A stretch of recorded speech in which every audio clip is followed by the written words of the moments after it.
สวัสดีคนเดิมสอสยามสวัสดีครับสวัสดีสตาร์สวัสดีซีพีเอาขอเข้ารายการเลยเนาะพี่น้องสบายดีพี่น้องลูกหลานคนลาวคนไทยที่มีหัวใจเดียวกันเพื่อเสรีภาพและประชาธิปไตยทุกท่านยินดีต้อนรับทุกท่านเข้าสู่รายการเสียงประชาชนลาว Voice of the Lao People Welcome to everyone Bienvenue à tous et à tous ยินดีต้อนรับทุกท่านเนาะสบายดีสวัสดีครับขอห้องเพลงชาติไปเลยเนาะศาสตร์ลาวตั้งแต่เดิมมาขึ้นชื่อลือซาอยู่ในอาเซียนศาสตร์ลาวผู้พันไมตรีความสามัคคีฮักก้มกันหากศาสตร์หากประเทศเฮาหากเจ้าปกเกตเกษาภูมิมักความศาสนาแต่บูหันมาฮักษาดินแดนบ่อยสัตว์ใดมาล้วนหาวีลบกวนหยาดแย่งสิ่งเอาให้ขึ้นเข้ามารู้วุ่นวายสู่จนตัวตายต้านทานศัตรูสวยเสือจูเลือดเนื้อเสื้อเผาฟื้นฟูกูเอาบรรเทาถูกกันเอาขอบใจเนาะสบายดีหลานทอกแทนสบายดีโอโป้เนาะ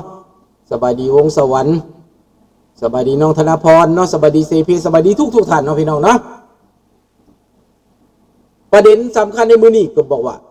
สบายดีเคสเจมันมีเรื่องหลายเรื่องหลายราวเรื่องอิหร่านเรื่องยูเครนแต่แนวใดก็ตามพี่น้องจะต้องเว้าเรื่องลาวเว้าเรื่องประชาธิปไตยก่อนเนาะหางเสียงของคนเป็นแนวใดกับคนที่ยังบ่ตื่นมันเป็นแนวใดจะได้ว่าบ่เว้ามือนี้แต่จะเว้าเรื่องว่าสะเทือนวงการลาวแดงถึงคันจะเปลี่ยนรัฐบาลพุ่นแหละมันสะเทือน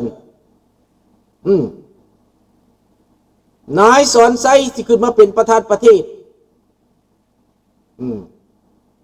และนายลูกชายของไกรสอนนั้นสิขึ้นมาเป็นนายกนะเป้าหมายของเขาเป็นอย่างนั้นพวกแก้วนี่ต้องขึ้นมาเป็นนายกเป็นประธานประเทศของประเทศลาวมันกลายเป็นประเทศแก้วโดยปริยายไปแล้วถ้าคนลาวเขายังนอนบ่ตื่นถ้าคนลาวเขาอยู่ว่าเข้าใจนะมื้อนี้ข้าพเจ้าจะอธิบายเรื่องนี้ก่อน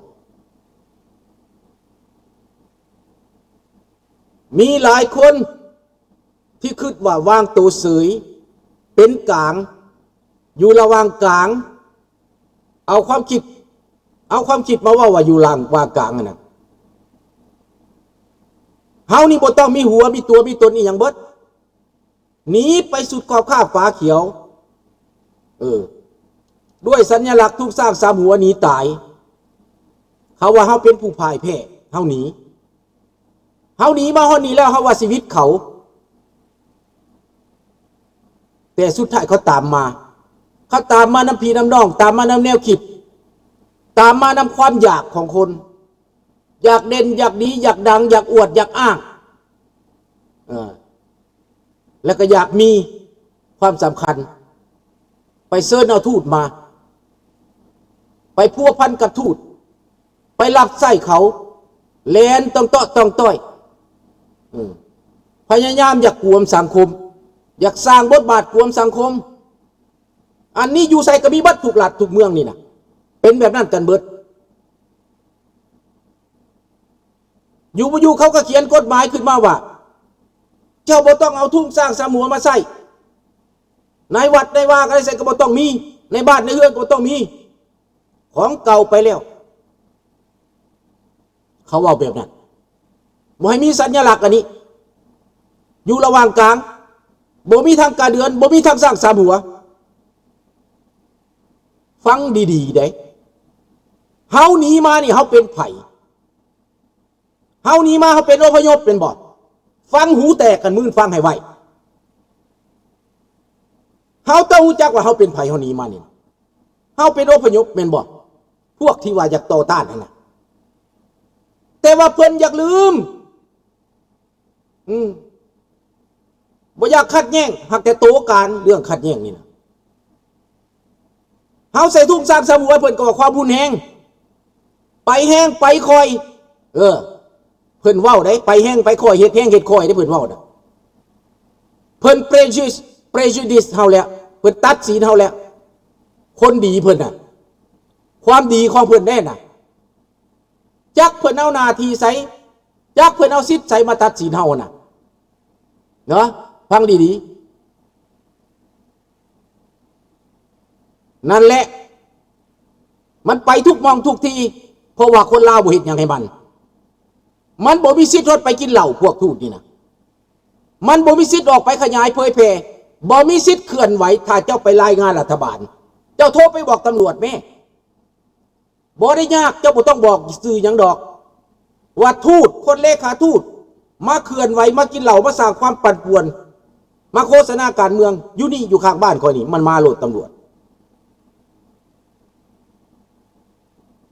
เห็นบ่เขาบ่ได้หยุดในประเทศลาวนั้นเขาเอาคอมมิวนิสต์เข้ามาเขาไอ้กาเกี่ยวค้อนตีเข้ามาเอามาไว้เกาะคอคนลาวเอาไว้ข่มเหงคนลาวไว้ล่างสมองคนลาวเขาเป็นกลางบ่ล่ะถามว่าเขาเป็นกลางบ่เขาวางตัวเป็นกลางเขาวางตัวว่าเขาหักเจ้าบ่เขาได้เคยเว้าตอนเจ้าหนีมาเขาเฮือมาส่งให้เจ้าขาดน้ำของบ่แม้แต่หนีตายมาขอลี้ภัยในเมืองฝรั่งเศสคือเท่าโจเซฟนี่นะยังนำมาฆ่าและเจ้ายังสิว่าเจ้าที่อยากเป็นกลางอยู่เจ้าเป็นไผเจ้าก็บ่อยากเป็นเจ้าอยากอยู่ระหว่างกลางกาเดือนกับสร้างสามหัวบ่ให้มีอย่างเบิดถามว่าโคตรพ่อโคตรแม่มันเป็นไผมันสิมาบงการบ่ให้เฮาถือของเฮาน่ะบวกอยู่ในหัวเฮานี่ก็ต้องปลดออกพุ่นน่ะเพราะว่ามีการสร้างสามหัวมันเสนียดไหลมันย่านไหลมันบ่อยากเห็นมันเจ็บตามันแทงตามันพี่น้องคนน่ะบ่มีชาติคนในโลกนี้อพยพไปนะพี่น้องอพยพไปประเทศใดก็ตามเขมรอพยพไปชาติของเขาเขมรเขาก็เอาทุ่งเขมรขึ้นมาพวกเขมรไหนลาวอันนี้ว่าถึงลาวเอาอย่างขึ้นมาบ่มีทุ่งบ่ให้ใส่ให้เป็นกลางให้บ่มีหัวมีขาบ่มีเสื้อมีซาดแต่ติดทุ่งต่างประเทศได้แคนาดาเกเบกอเมริกาติดทุ่งอเมริกาบ่มีทุ่งลาวแต่เวียดนี่มันติดทุ่งอเมริกาต้องมีทุ่งเวียดนามโลดเวียดนามหยังเวียดนามเสรีเขามีโลดอยู่วัดของเขาอยู่ไสก็ตามทุกสถานที่เขาต้องเป็นตัวเขาบอกว่าเขาเป็นเวียดนามพ้นทะเลเวียดนามีส overseas เวียดนามีส in exile เห็นบ่เขมรคือกันลาวนี่ล่ะพากันอยากลืมพากันอยากหลบล่างพิษเถียงกันย้อนว่าทุ่งต่อว่าต่อขานเฮาบ่หยุดบ่เซาไปแห้งไปคอยแม่นหยังมันแห้งแม่นหยังมันคอยถามแน่ถามผู้จักว่าเป็นหยังแห้งบัดใดพิษแบบใดเห็นบ่เฮามีทุ่งของเฮามันว่าแห้งมันว่าเฮาบ่ได้ไปเฮ็ดหยังให้ไผเฮาบ่ได้ไปตีหัวมาดาไม่เจ็บบ่ได้ฆ่าคนตายบ่ได้เอามีดไปแทงไผแต่ว่าบักเหล้าแดงมันนำมาแทงคนบ่แห้งบ่นี่แหละพี่น้องคนมันบ่คิดเขาโฆษณาบ่หยุดบ่เซาคนที่เกิดรุ่น1975นั่นนะใหญ่ขึ้นมาเขาสอนว่าอเมริกาทิ่มระเบิดใส่ลาว3 ล้านตูนพวกพระจักรลาวเค้นฆ่าประชาชนเป็นคนบ่ดีพวก สร้างซ้ำหัวพวกบดีพวกหมาบ่แดกเขาดูถูกเหยียดหยามอยู่แบบนี้ปากหนึ่งมันว่ามาสร้างมาสาเมืองลาวมันว่าปากหนึ่งมันสอนอยู่แบบนั้นมันเว้าอยู่ความเก่านั่นทั้งที่มันบ่มีหาเรื่องอันเขาทิมระเบิดเขาทิมใส่หัวแก้วอเมริกาทิมระเบิดใส่หัวแก้วเพราะว่าแก้วคนทหารไปตีเขาลาวเขาบ่ได้ไปทิมระเบิดใส่หัวมันเห็นบ่ล่ะแล้วแม่นไผเอาแก้วมาตีเฮาแม่นไผเอาเจ็กมาตีเฮาบ่ได้ไปเฮ็ดหยังให้มันเฮาเซ็นสัญญาเป็นกลางพอแฮงแหละค้ำประกันจาก14ประเทศพี่น้องเซ็นสัญญา1962ลาวอยู่ในสัญญา1962เป็นกลาง